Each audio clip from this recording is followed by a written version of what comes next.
Me your name and your current occupation, please. My name is Andrew Hewitt. I am a retired occupational therapist from Alberta Health Services, and I'm also a Freemason.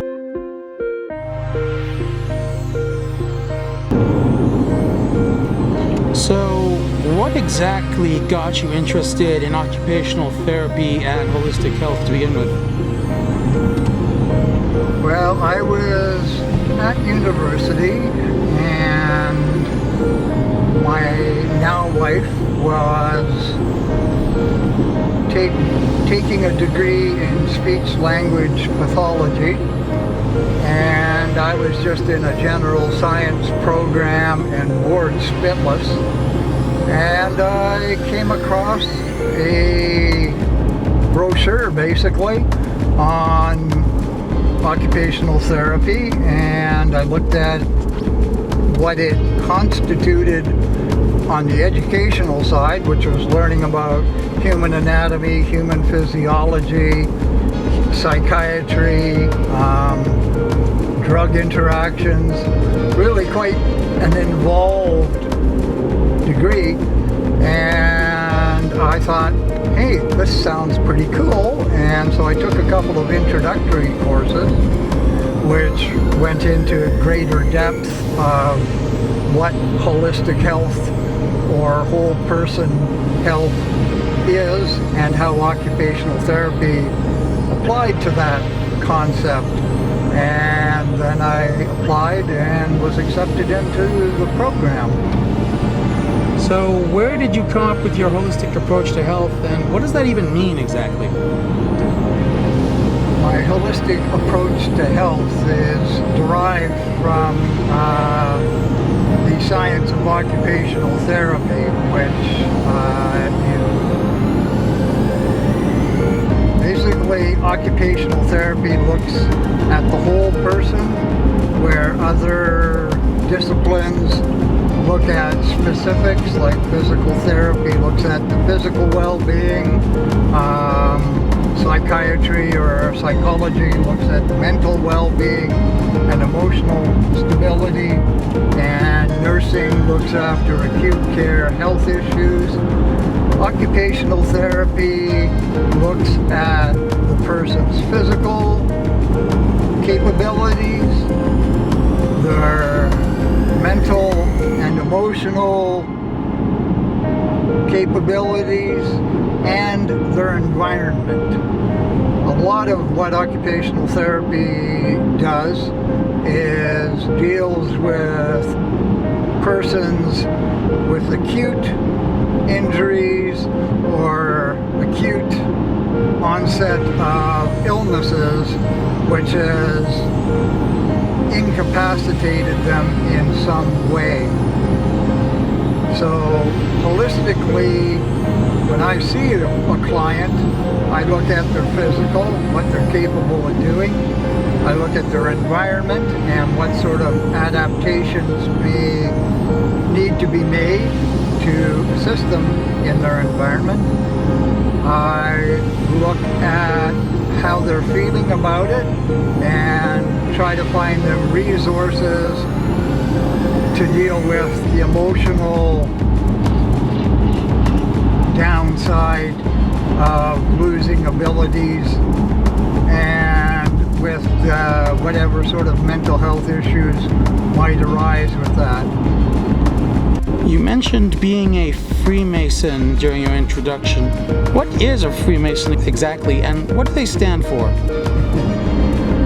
What is a Freemason exactly? Nobody knows. Freemason is a man who desires the friendship and brotherhood of other men, and is looking to become a better man. And it's kind of a buzzword in Freemasonry. How do you take a good man and make him better? And the process of Masonry involves 3 degrees, and it's based on the old stonemason lodge concept back when the Gothic cathedrals were being built in Europe, and the master mason would take on an entered apprentice, and because that entered apprentice would work and become a craftsman, and then eventually he would learn the secrets of a master mason. So basically what masonry is, and it's different for every man, it's a self-help or development group. And take that as you will. For some, it's a lifestyle. For some, it's just a fun time out with a bunch of guys who are like-minded.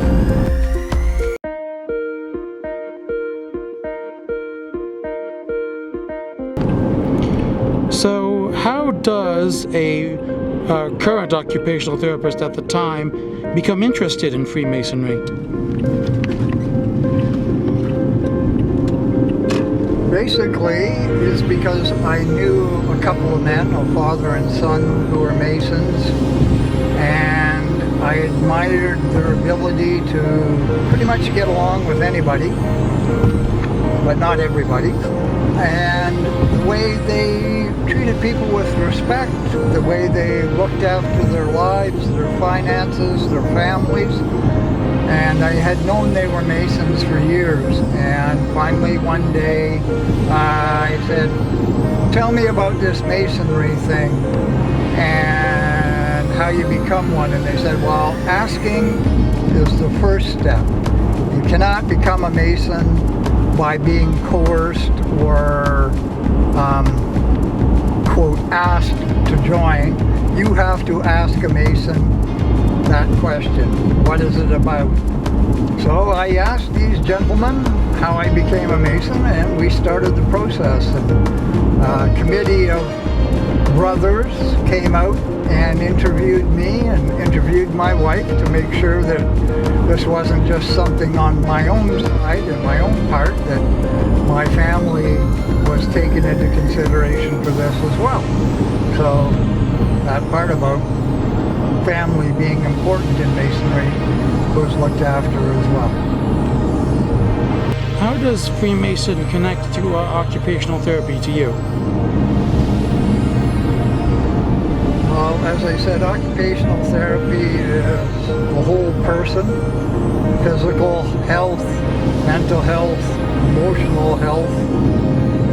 And Freemasonry, the process through the 3 degrees of Masonry, you start off as an entered apprentice, which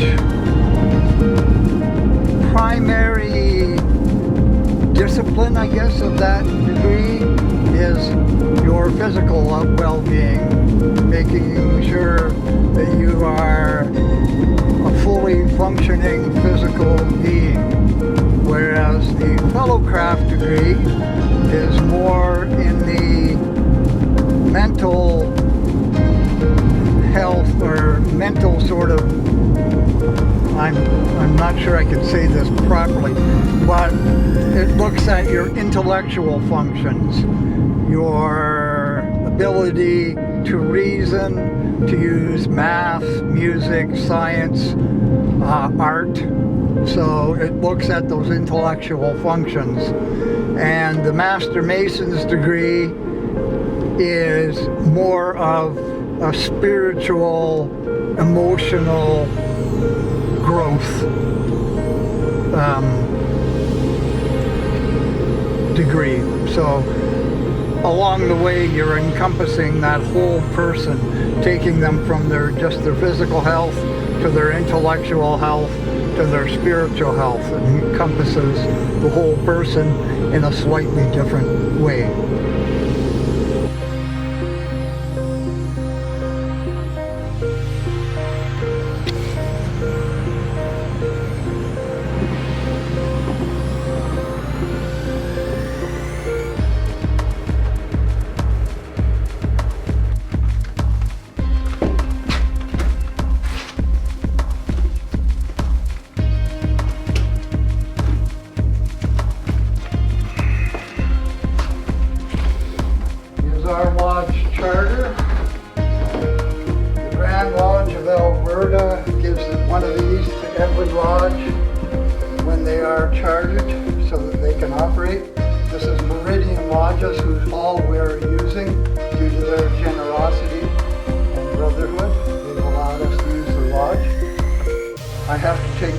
with me today because we won't be returning to Meridian Lodge in the new year because COVID has shut everything down. So, after graduating, you became an occupational therapist. Did working as an occupational therapist live up to your new expectations? Or were there any problems or difficulties in those first few years?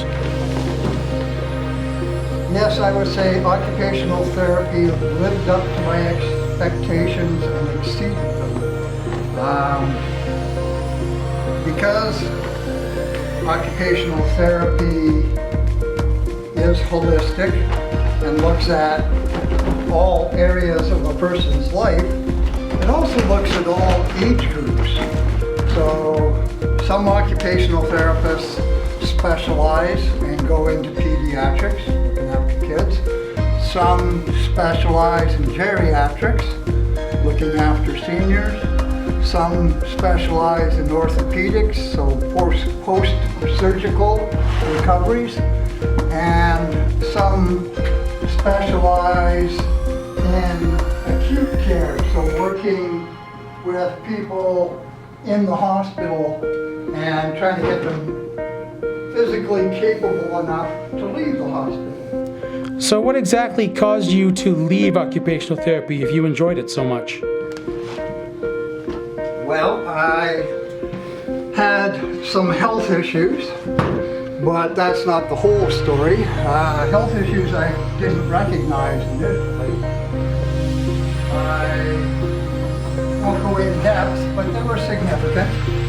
And my behavior at work was inconsistent. So I wasn't doing the job to the best of my ability because of those health issues. And some of my coworkers were concerned and reported their concerns to management. Now, management on the other side of the coin were less concerned with my health and more concerned with my productivity and took a negative stance to my behavior, and that had a negative effect on me, and my health declined even more precipitously, which then I left work because of my health issues, but also because it became a toxic workplace and I was unable to continue in that particular environment.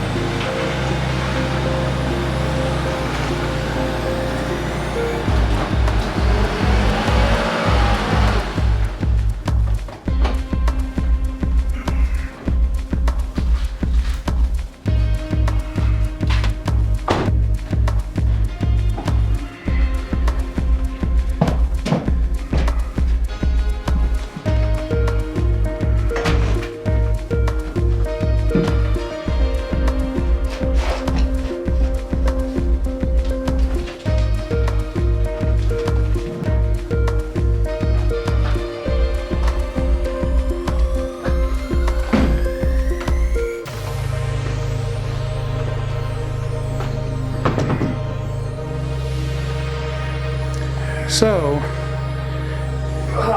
after being an occupational therapist and becoming a senior warden of the lodge, do you feel that being a lodge member continues on your belief of holistic health?